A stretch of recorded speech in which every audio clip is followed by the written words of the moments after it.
So we got our final injury report of the week. And it starts off with pretty much a very obvious take here. Shamar Stewart is out for this game Sunday versus the Lions. Kind of expected. Chuck Sizzle is questionable for this game. So he didn't practice all week. Looks like he's not going to play, but he is questionable. So they're kind of keeping that up in the air. Now, keep in mind that he is our number one punt returner. He is our punt returner, period. So if he doesn't go, that means we're going to see Mitchell Tinsley Jr. I keep calling him Junior. He's not Junior. Mitchell Tinsley as our punt returner. So that could be interesting. I mean, listen, at the end of the day, there's probably not going to be many good takeaways from this game against the Lions. Let's just be honest. The Lions are a great team. But what might be a takeaway is Mitchell Tinsley could be a potential punt returner in the future. Although I do really like seeing him on offense because he does look like he has such high potential to be amazing. So that's something that, if he is just a glorified punt returner, would be kind of disappointing, but it is what it is.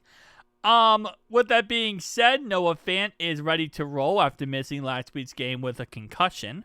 So it looks like he is good to go as well.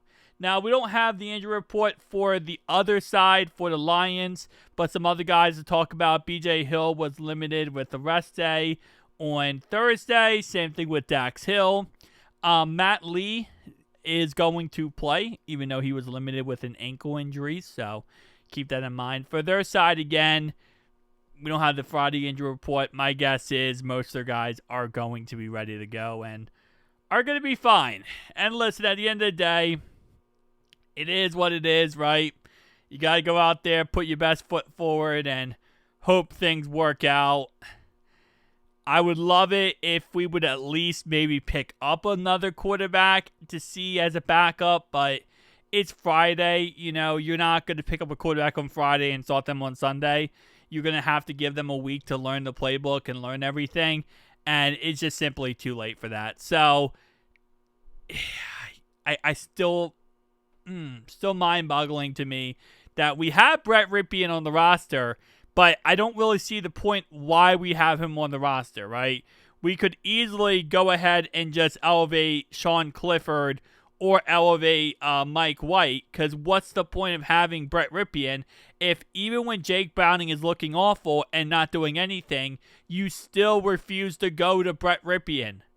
Like, if you're refusing to go to Brett, then you might as well just, elevate the other guys and try to use the other guys.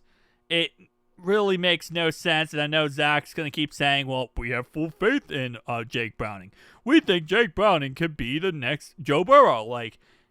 But it just doesn't make sense. Why even have the guy on your roster? Why not just go into a game and just have Jake Browning? Don't even have Brett Ripien. I think Brett Ripien at this point is a wasted roster spot because you're not going to use him. I swear, Jake Browning could go out there, break both of his arms, both of his legs, and be crippled, and they would just get a wheelchair and put Jake Browning out there and say, well, we can't go Brett Ripien because we feel like a crippled Jake Browning is so much better than Brett Ripien.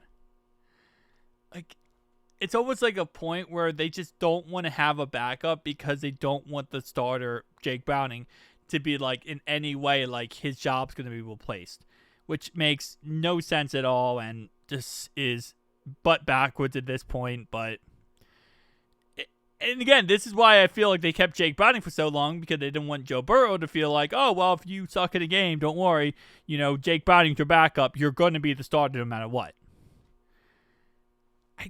It has to be self-sabotage, right?